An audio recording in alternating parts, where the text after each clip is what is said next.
23 entries, 7 levels. This is an iceberg of the most disturbing video games. We'll begin with the less horrifying and move to games so frightening that they will give you nightmares. Let's start at the tip of the iceberg. Level 1. Tormentor. You know those games where you're the hero, always on the run? Well, this time, you're the predator. Tormentor throws you into the disturbing world of Ezekiel, a sadist who enjoys inflicting pain on others. He has an entire dungeon where he captures people and torments them in the most barbaric way possible. Meanwhile, he is live streaming all of it on the dark web. Think of it as managing a twisted snuff film operation. You'll be experimenting with gruesome executions to satisfy your audience's dark desires and making a profit off their suffering. You'll also have to use stealth and survival skills because you're not invincible and can become the target of vengeful victims. Basically, it's some sadomasochistic nightmare where everything is about hurting other people. Why? Because Ezekiel is battling an illness that causes memory loss and fainting spells. This forces him to rely on an experimental medicine bought through shady dealings on the dark web. Although it still doesn't justify what he's doing, and he probably does enjoy it. The gameplay is so crude and graphic that some thought it was a scam. To no one's surprise, the game sparked massive controversy before its release. Many of the Steam community felt that the game crossed the line and that it should not be released. People even compared the game with Red Rooms. For those who don't know, Red Rooms are hidden live streams on the dark web where viewers can pay to watch people being harmed violently. These paid viewers can even influence the acts themselves, so it's some kind of a sick fantasy for these people. Yeah, that's exactly the plot of Tormentor. Whether the Red Room connection is real or not, the gameplay definitely seems to draw from the same idea. The game is yet to have a release date, but those who have played it describe it as a horror experience. And that's pretty much all you need to know about it. Iron Lung. If I have to explain Iron Lung in a few lines, it's a game that takes all your worst fears and forces you to confront them in an iron coffin. Fear of the dark, fear of the unknown, fear of tight spaces, it's all in there. In a future that doesn't feel that distant anymore, everyone on Earth has vanished. A quiet rapture has erased stars and planets, leaving only space stations and barren moons. Humanity is fractured, resources are depleting, and survivors are desperate for answers. In a hopeless attempt, the remaining humans have decided to send you, a convict, to explore a blood-filled ocean on a moon. Your job is to go in these bloody waters and take photographs of the points of interest. Your submarine is not designed for that depth, so the only window is shut and you're welded inside. You cannot see what's going on outside. All you have is a map and sensors to navigate, which is super disorienting. Being stuck in this creaky metal tube surrounded by who knows what, every sound makes you jump. Inside, it's just you and a kind of silence that penetrates your bones. And so the horror comes from the unknown. Throughout the journey, it feels like you're being followed. Your sub is tossed around a few times, but you don't know by what.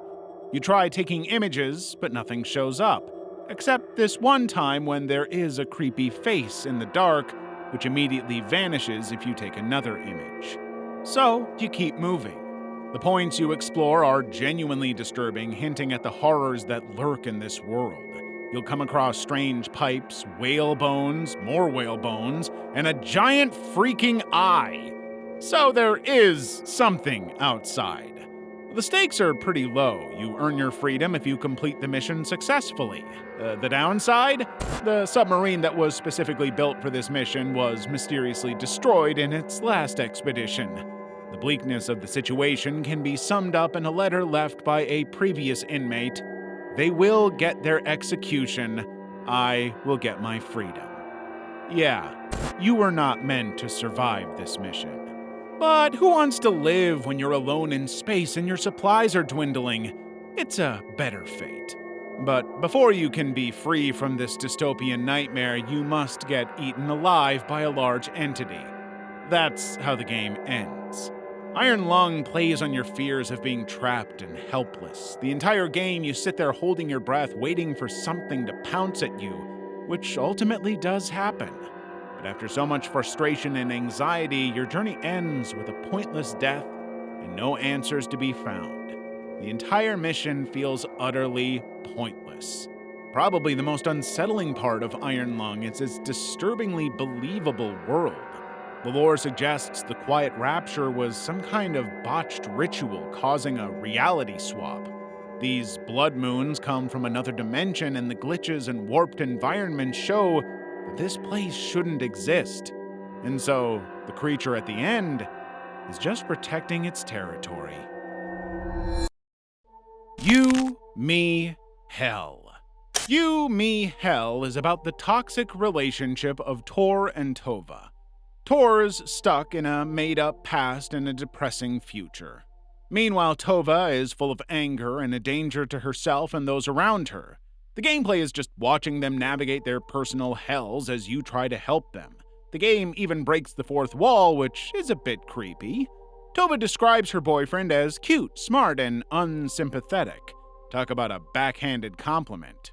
She even confesses to hating him, so there is no doubt that both of them need to do some rethinking. The atmosphere in this hell is pretty surreal. You pass walls that have weird patterns on them, and you often see faces with horns. These visuals are probably there to make you uneasy, and they kind of succeed too. You switch between Tor and Tova and spend a lot of time talking to characters, making choices that actually matter, but the options you are given are far from normal. From having relations with thousands of mummies to eating the other person raw, things get weird, to say the least. At one point, Tova makes a customized voodoo doll for Tor. You get to choose the hairstyle, clothes, and everything, and then put needles in it. It gets even more violent, where one of them actually stabs the other in the head. Yep, this is far from a healthy relationship.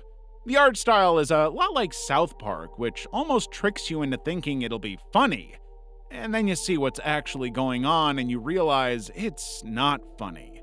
Once you get inside Tor and Tova's heads, it's weird and twisted. You cannot ignore the fact that these characters who are supposed to be in love are basically at each other's throats. At some point you realize that this isn't just entertainment. It's a brutally honest pill. And if it leaves you feeling deeply uncomfortable, that's the point. Level 2. Welcome to the Game 2. Welcome to the Game 2 is a creepy horror puzzle game where a woman named Amelia has gone missing, and your job is to save her. Before she disappeared, Amelia recorded a live stream where she said that she is being hunted by some men in masks. I just saw these fucked up images and these men in masks, and then I woke up here. Hello? I need to hide. So something terrible happened to her. As a reporter, you need to search the deepest, darkest corners of the deep web and find 8 secret codes. Time is ticking and you only have 3 hours to do it. The game's a super paranoid internet simulator that puts you in the safe space of your home that doesn't feel safe at all. You have to hack your neighbor's Wi-Fi to protect your system from hackers and watch out for drone deliveries in the alley. The problem is, the deeper you go, the more at risk you are. On top of that, you are also constantly being hunted by hitmen, cops, and cultists, so you need the presence of mind to deal with them all separately while also making sure that Amelia doesn't die. The dark web itself is pretty scary. It's a breeding ground for illegal activities, disturbing content, all of which can lead to real-world dangers. And when you have to actively look through it for clues, it can genuinely make your palms sweat. The realism here is so intense that you'll find yourself questioning what's real and what's not. The power also keeps going out, so you keep stumbling around in the dark with just a flashlight trying to fix the breaker. To make sure you're constantly on edge, the gameplay has multiple QuickTime events. If you get hacked, you will have to swap your router and reset it, or upgrade your gear. If you die, well, it's game over then.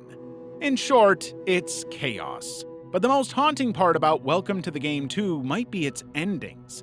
After all that stress, after all that searching, You're faced with a horrible choice. You can walk away and live, but Amelia dies in your place. As you leave, you can hear Amelia's gut-wrenching screams. Please.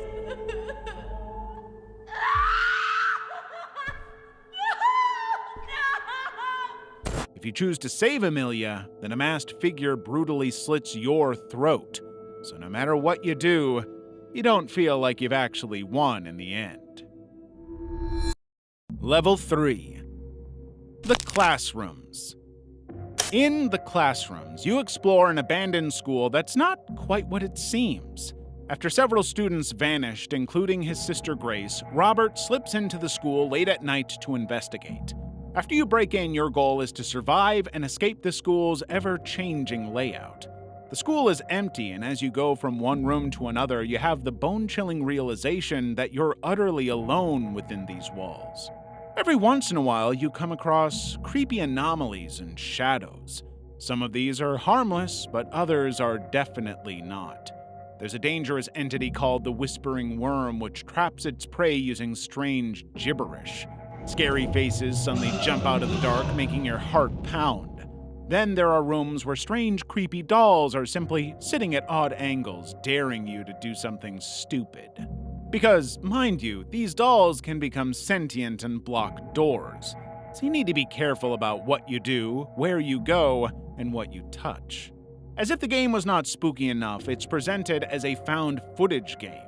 The shaky, imperfect visuals amplify the fear as you're plunged into Robert's vulnerable perspective. And your fears do come true because Robert never makes it back.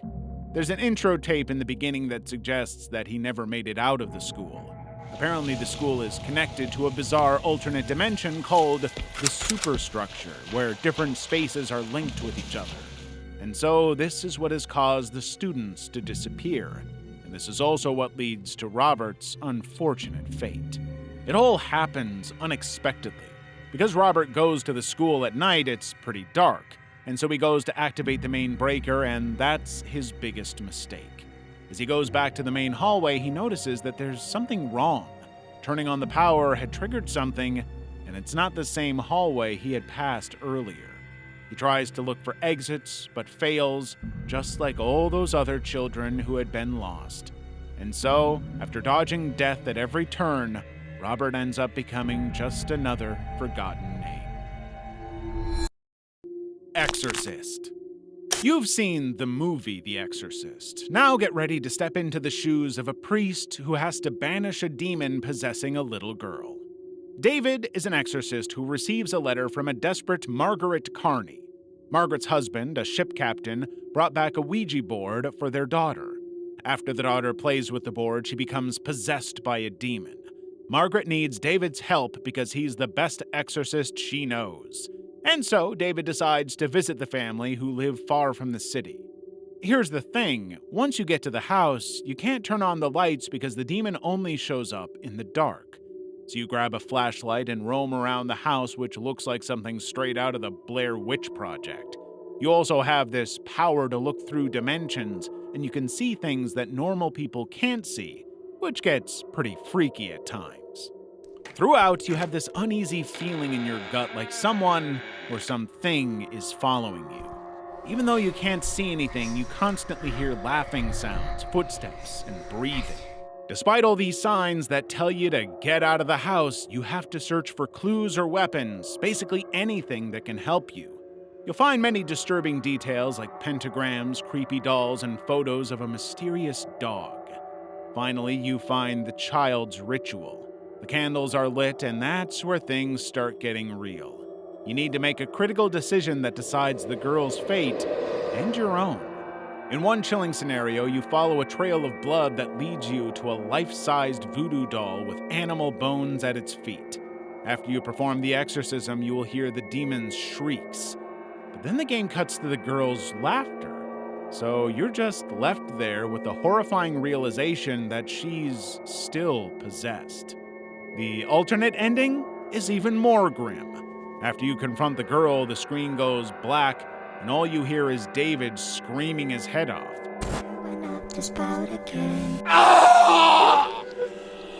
maybe he does lose his head. And that's it, you're dead. When you think about it, both endings are quite brutal, so if you're looking for closure, then this game is not going to give you that. The Dark Eye. Released in 1995, The Dark Eye is inspired by 3 of Edgar Allan Poe's most recognizable stories. So if you're a literature fan, be warned, this game takes those classic tales to some very dark and twisted places. In this point-and-click adventure game, the real monsters are in your head. All you do is poke around, click on stuff, and watch the story unfold. You start as a guy visiting your Uncle Edwin's creepy mansion, where you meet your brother Henry and your cousin Elise, Edwin's daughter. Both Henry and Elise are, well, let's just say things are weird. Over time, you realize that Uncle Edwin is not just quirky, but something's really wrong with him. He's weirdly obsessed with his art, behaves oddly, and it seems like he's manipulating everyone in the family. But things really spiral out of control when Henry decides to run away with Elise. Edwin lies to Henry and gets his butler to push him off a cliff. After finding out what her father did, Elise gouges her eyes out. It's insane. Unlike most psychological horror games, The Dark Eye doesn't have any blood or gore. Instead, it digs into Edwin's madness, decay, and obsession. The game's animation is kind of outdated, but it ends up making everything even more ominous. The characters look strange, with odd faces and bodies that are out of proportion. Also, remember when we said the game is inspired by Poe's stories? So, there are these side quests that are supposed to give you hints. Think of them as taking a walk through Edwin's broken thoughts. For example, the Bernice story has a scary focus on teeth. The cast of Amontillado is about getting locked up alive, and The Telltale Heart is about someone losing their mind and ending up with blood on their hands. Playing through them actually helps you figure out what's really going on with Edwin, Henry, and Elise. In the end, the fate of these characters is quite tragic, and the experience of descending into the fractured psyche of a madman is not something you would like to have again. Dark Deception. In Dark Deception, you're not just running from monsters, you're running from your own sins who chase you through a maze as you collect soul shards. Meanwhile, a demon is watching over you, so your chances are pretty slim. Dark Deception's world is a manifestation of hell itself. You play as Doug, who is stuck in a limbo-like realm, a sort of purgatory. It is strongly implied that he was responsible for his wife and daughter's death, and now he wants redemption for his sins. Doug makes a deal with Bierce, a fame-hungry actress who sold her soul to a demon, and that's his first mistake. Doug is supposed to collect gems, which are the souls of past victims trapped in these realms. In exchange, he will get his redemption, and Bierce will get her freedom. But the kick is that you have to do all this while running from monsters that want to eat you. It's as terrifying as it sounds. The corridors are dark, claustrophobic, and disorienting. They often loop back on themselves, creating dead ends which makes it impossible to find your way. And then there are the monsters themselves. These creatures were born from human sins and are out to get you in the worst possible way. First, you have the bloodthirsty monkeys who have sharp razors for teeth and blades for hands. Then there's Agatha, a child turned into a demon.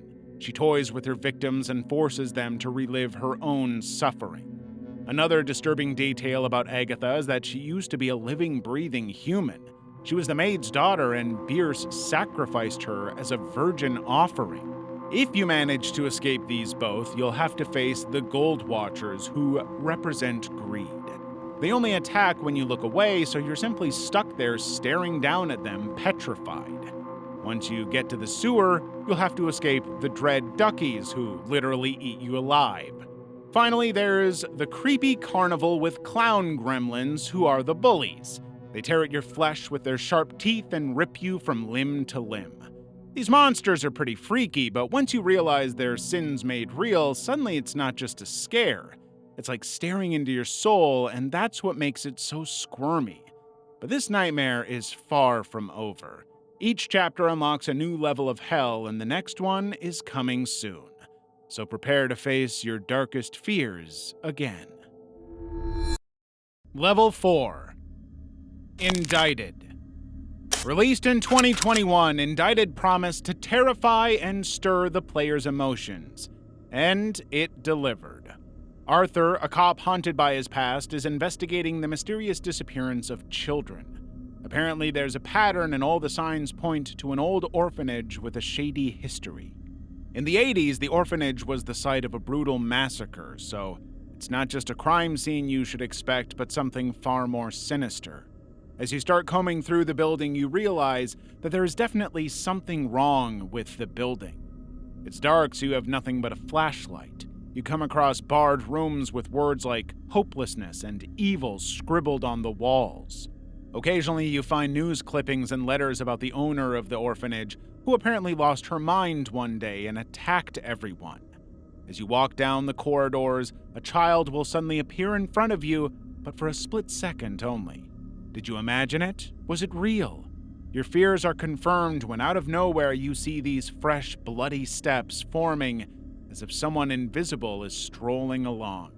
So something is definitely there with you, even if you can't see it.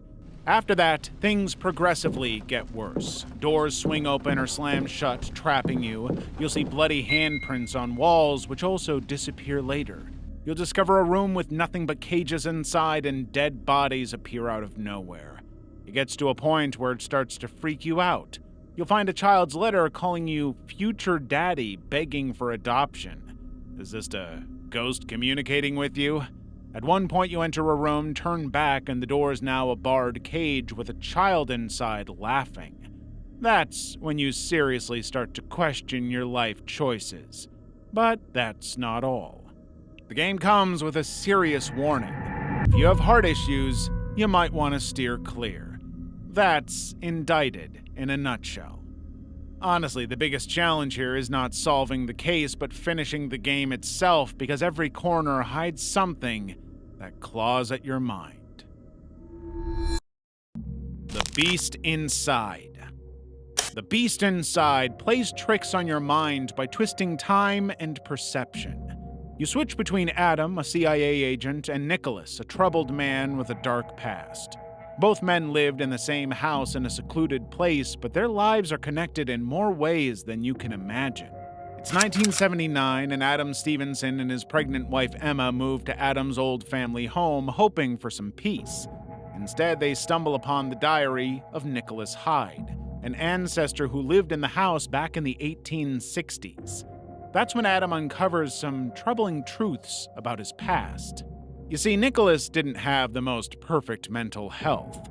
He had a traumatic childhood, and as an adult, he used to see a dark, mysterious figure.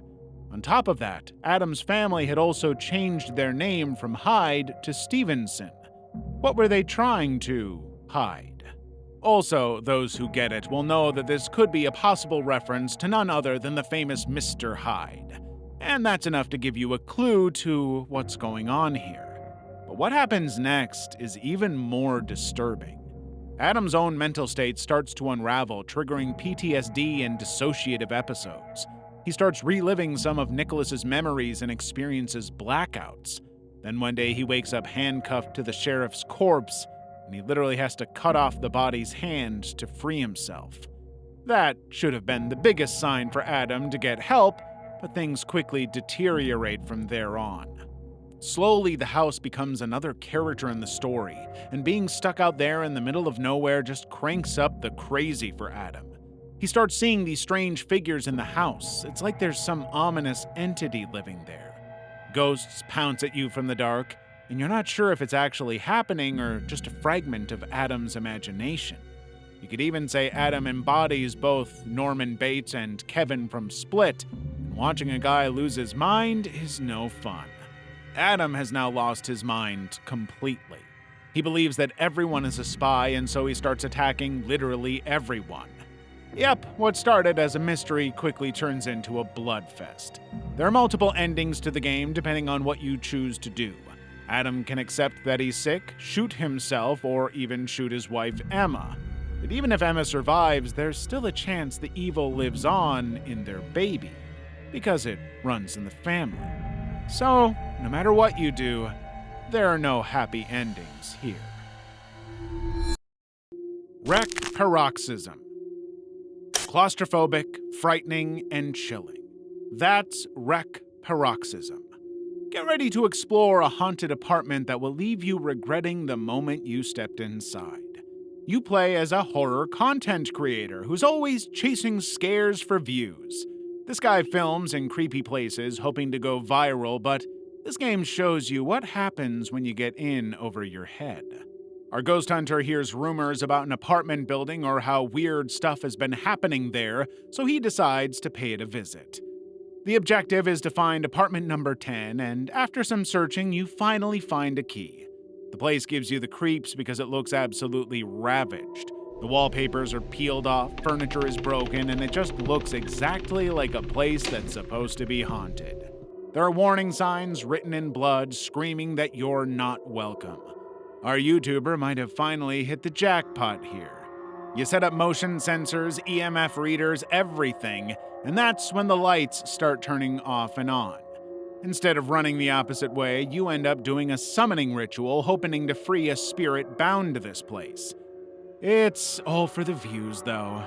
Suddenly, all hell breaks loose. You get locked in rooms, a creepy woman chases you, and meanwhile, the phone's ringing in the background.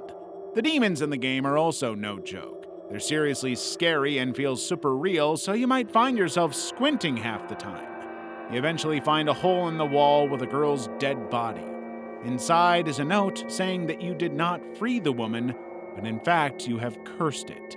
So now that curse is going to follow you, and there is no escape.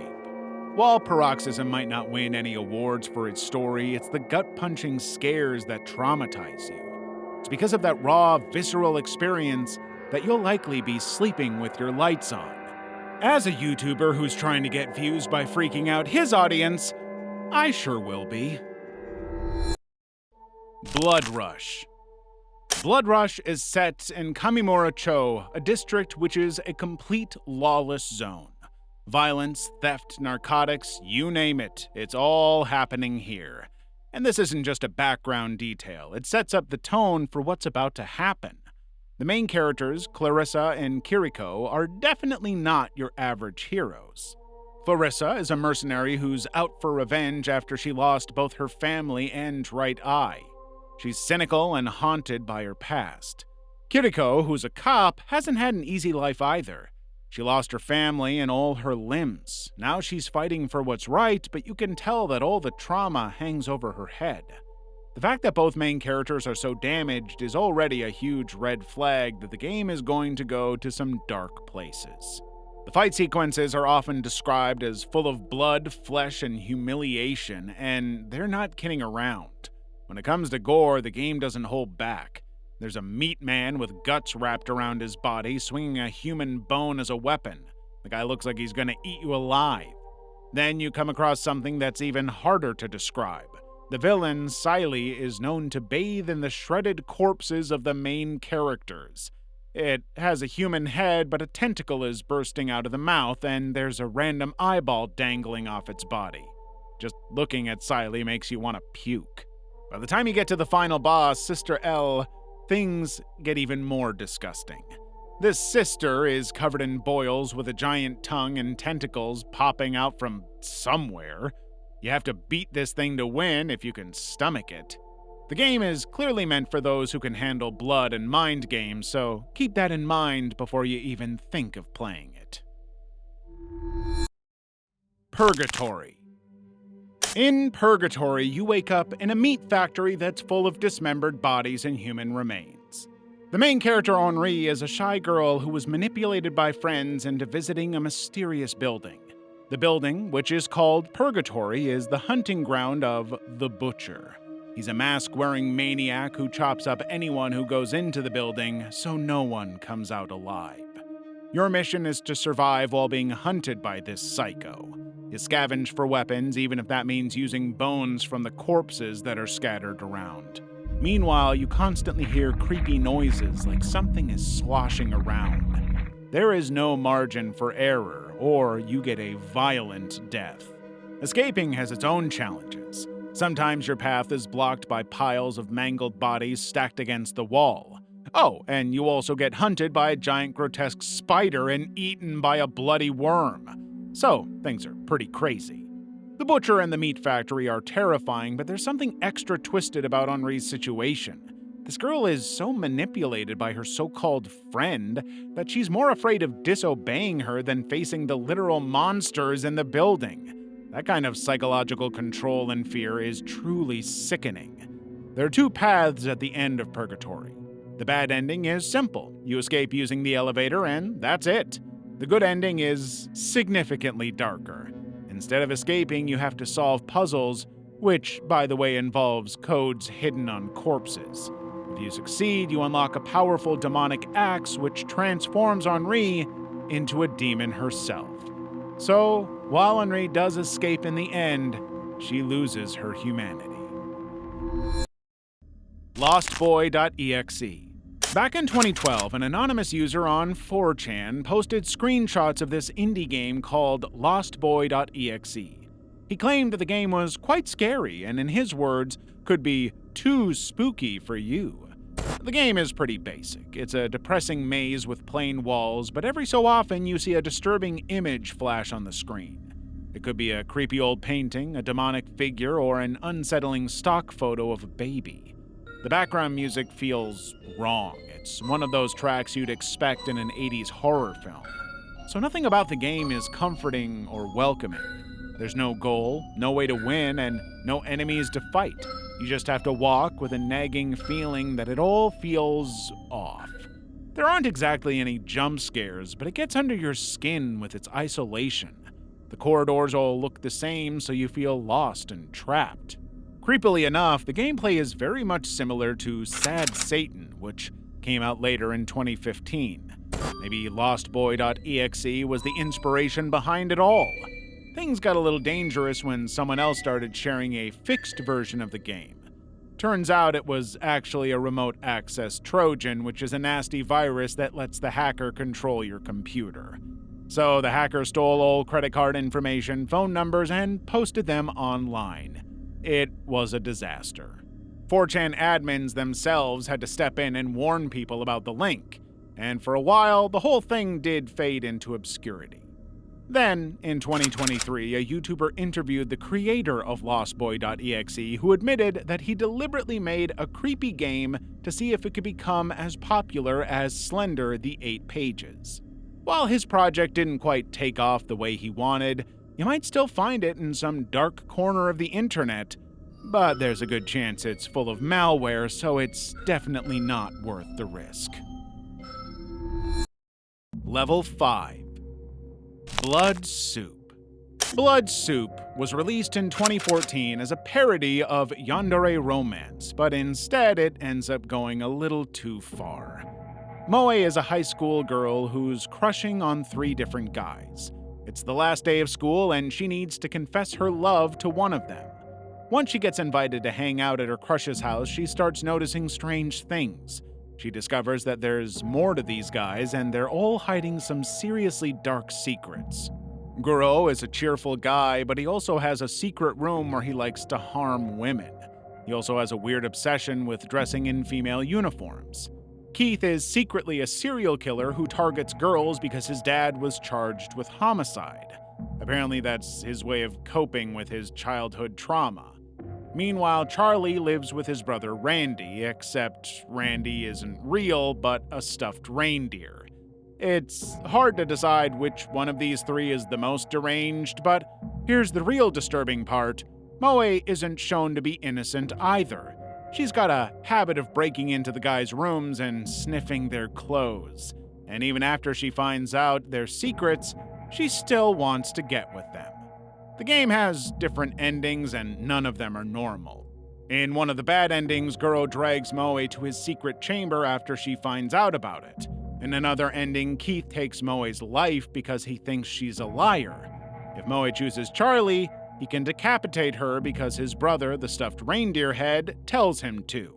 Even the supposedly good endings are no better. Moe can avoid being tormented only to become Guro's love slave. Freedom from one psychopath means embracing another's delusion.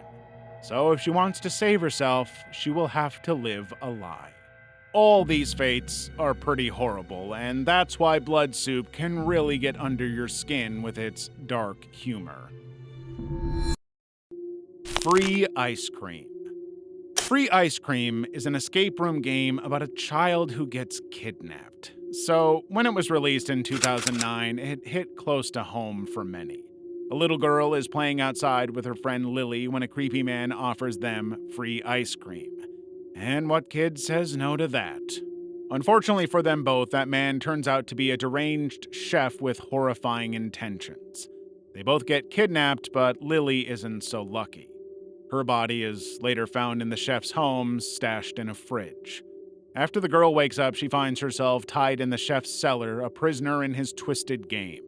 If she wants to escape, she'll need to solve puzzles while desperately avoiding this madman with a meat cleaver. While the girl literally escapes death at every turn, she also has to make some choices that are morally questionable. For instance, she has to put in a cat at some point. Yes, it's a psychopath's cat, but it didn't do anything wrong. Even as the little girl searches for clues, her big sad eyes are always there.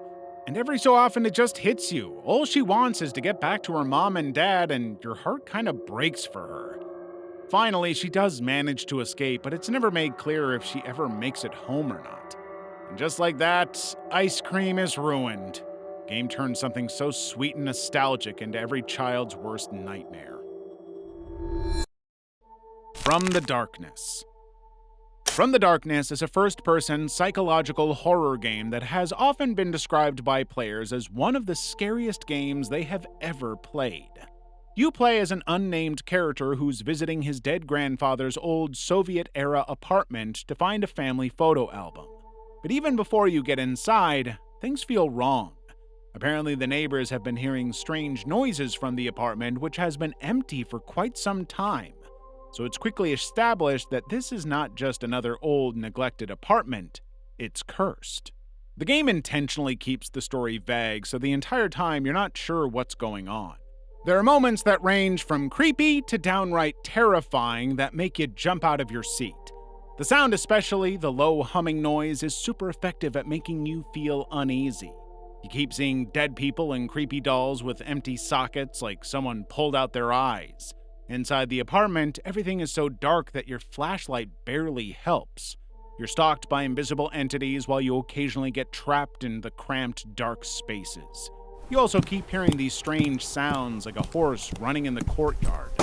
There are notes scattered across the apartment that help you through the game, but it's not clear who wrote those notes.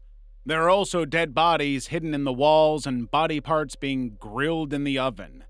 It's a lot, and some people have a hard time with these jump scares. The game never makes it clear why the apartment was haunted or what happened to it, but there are a couple of theories. It's possible that the grandfather was a victim of the curse and lived his last days in agony.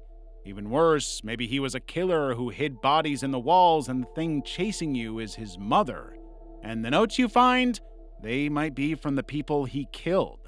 Even the ending is unclear. While you manage to exit the building, there's this feeling that you might not have escaped and are still trapped in the darkness. So after an hour of intense psychological stress, you'd expect some kind of relief, but the game leaves you hanging just like that. Level 6. Anti-Japan War Online. Anti-Japan War Online is a Chinese-made online game set during the Second Sino-Japanese War. The idea behind the game was to boost Chinese patriotism, especially among young people. First of all, when someone says their goal is to instill a national spirit, know that they are up to something. That's also what happened here.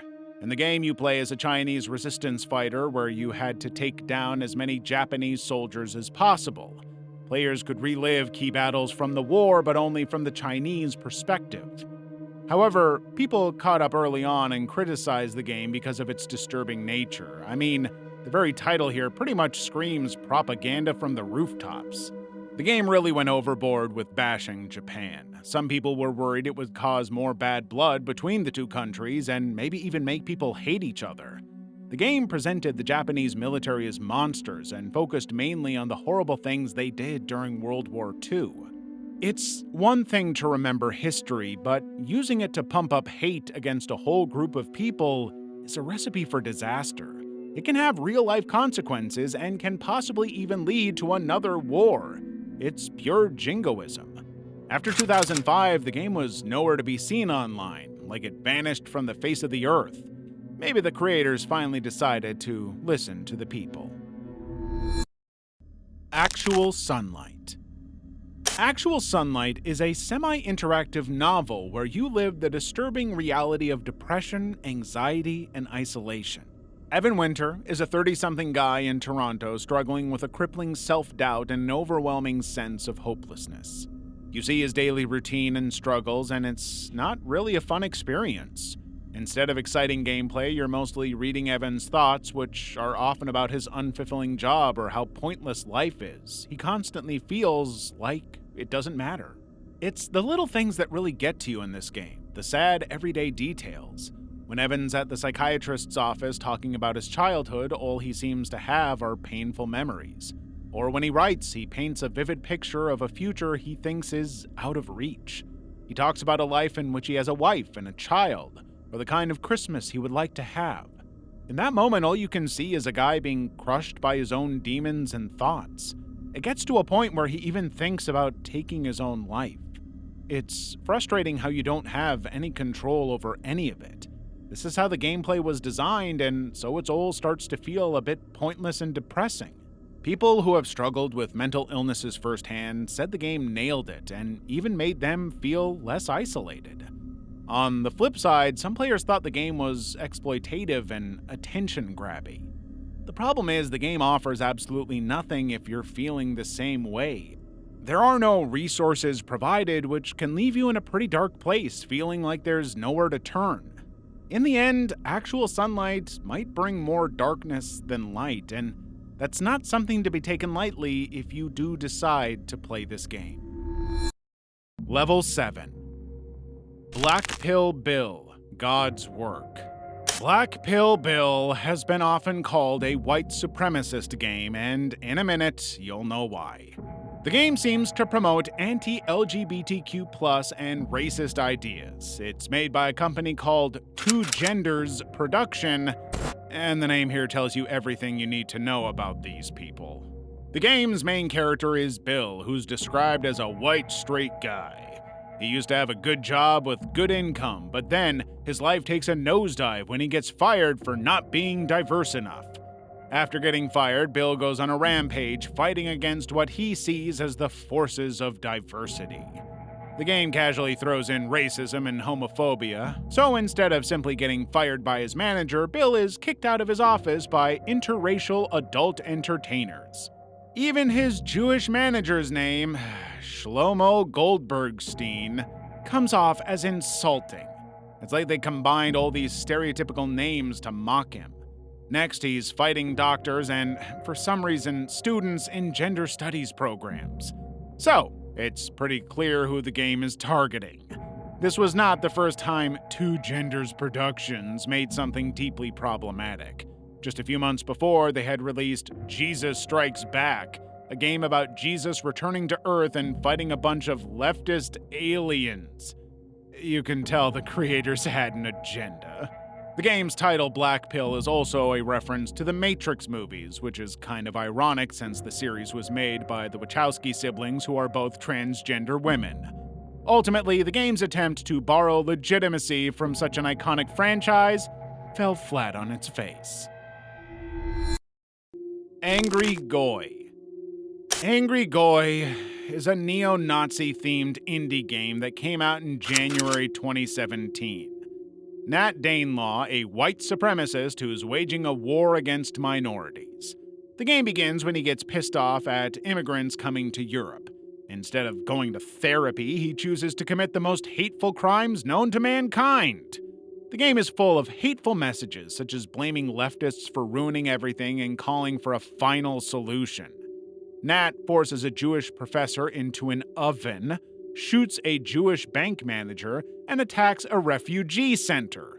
And to top it all off, the game ends with Hitler ranting while some anti-Jewish conspiracy movie plays. After the intense criticism, the creators tried to brush it off as an ironic shitpost, but it's clear this game is just promoting hate. They even gave a ridiculous disclaimer saying they're not responsible for anything bad that happens because of the game, so they knew what they were getting into. What's infuriating is that they didn't stop with the first game. They also released its second part in 2018, and somehow it was even more unhinged than the first. YouTube eventually took down the trailer for the first game after severe backlash, and honestly, it shouldn't have been there in the first place. Speaking of banned content, there are many games that were considered too disturbing to ever be released. So if you're interested, check out this iceberg featuring the most disturbing banned games.